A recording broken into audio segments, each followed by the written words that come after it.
Hey everyone, what's going on? So today we've got a really cool post for you. We are going to be working on a little device that detects knocks to do things. Now, disclaimer, this is completely inspired by Knocki, which I can't say enough good things about. Knocki is a really cool device.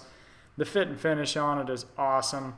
I think that they've put a lot of development time into this thing and have really made it something special. Now, in the development of this tutorial, I can tell you that what Knocki is doing is not the simplest thing in the world. If they're accurately detecting knocks and not, you bumping into the desk, then they've really done their development. They've really done their homework. This project is simply a fun little project that I did, to be honest with you, because I couldn't wait until February to get a Knocki because I just want to play with one so bad I can taste it. So this is kind of my rudimentary way of putting something together that I can start playing with and start coming up with concepts and ideas that I might use Knocki for in the real world. But like I said, this is nothing anywhere close to what Knocki is going to be whenever it's released. Now I hope that you guys will follow along with this project. We'll put one together, share your thoughts, share your code, and try and make this hack of Knocki a little bit better, or the Knocki Knock Off, if you will. So what I've got here is I've got a particle photon module, which is my go-to on projects like this. Development, coding, flashing, cloud backend, it just doesn't get any easier to develop a project like this than Particle, in my opinion.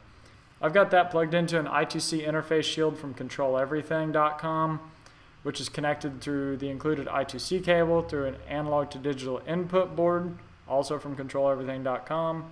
with a piezo sensor connected to it. I believe this will be bundled in a packaged product along with this analog to digital input board. And then I've got a 3-character display hooked up to that, which will be used to display the number of knocks that have just occurred. So let's go ahead and fire that up by connecting our USB cable.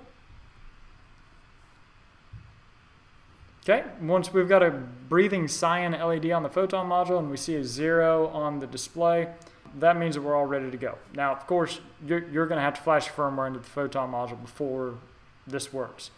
To do that, you need to head over to build.particle.io, log in with your account, select your photon module from your list of devices. So go ahead and make sure your photon module is selected. We have a GitHub repo for this project. It will be linked on the article page here. So load those files and flash them into your module. And once that's flashed in, you should see a 0 on your display module and you're good to go. So once you've got all the firmware loaded in and your boards are booted up and ready to go, we're ready to give this thing a test.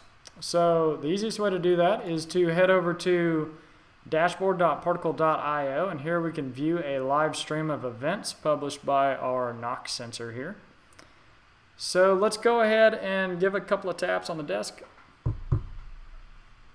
And we get 2 on our display and we get 2 on the event log. You'll see that the 2 goes down to a 0. It resets after, I think, a second and a half. It also gives you, it takes about 1 second to actually publish after you're done knocking.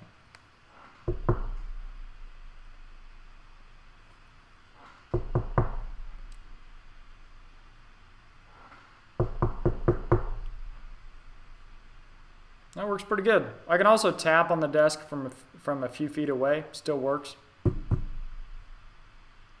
just as well. So looks like that thing is working. So now that we're getting events on our dashboard, that means we can actually do something with it. I've opted to use Ifttt for this because the particle module is publishing events and Ifttt can see those particle events. If you have an Ifttt account, great. If you don't, go ahead and create one if you're following along. You'll also need to make sure to hook up your particle channel with Ifttt. You can do that by clicking on channels, search for particle, select it, and it'll ask you to connect, go through the steps process, yada, yada, yada. You're good to go then. So once you're all ready to go here, we'll go to My Recipes to create a recipe. And we're going to say if this trigger channel is going to be particle, The trigger is going to be when a new event is published. The name of the event, you can find this real easily by coming back over here to your dashboard and click on one of the events. You'll see that the name is Knox. So we can just copy that so we don't mess anything up. And the event contents is going to be 2-Knox, and that's for 2 Knox. You can also see if we go over here to 5, it's 5-Knox, yada, yada, yada. So we come back over here and we'll put that in. You just select the device. Like I said, my particle module is called Knocki. So we'll click Create Trigger. But okay, what do we want to happen? Well, you can do anything. You can post a Twitter, you can turn your lights on and off with Philips Hue, you can post to a Google Sheet. I'm going to keep it simple here. I'm just going to post a notification on my phone just to kind of keep this simple.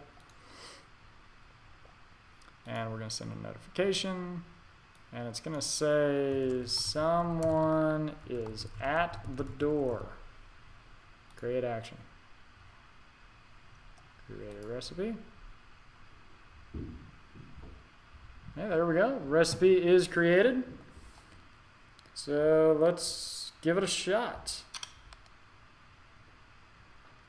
Sure my phone's on here.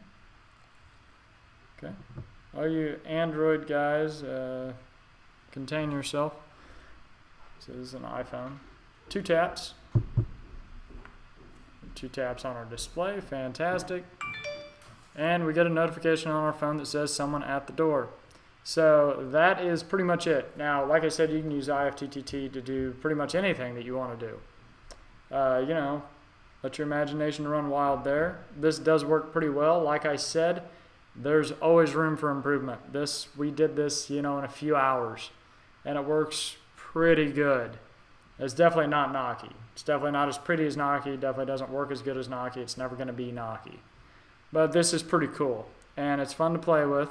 So I hope you guys enjoyed this tutorial, project, hack, whatever you want to call it. I hope you'll follow along and do it too, and I hope that you'll share with us what you've learned. We always welcome pull requests to our GitHub repo, so if you have improvements to make on the code, that's fantastic. We couldn't be happier to share your improvements with the rest of the world as well. So be sure and share those. So you guys have fun and happy hacking.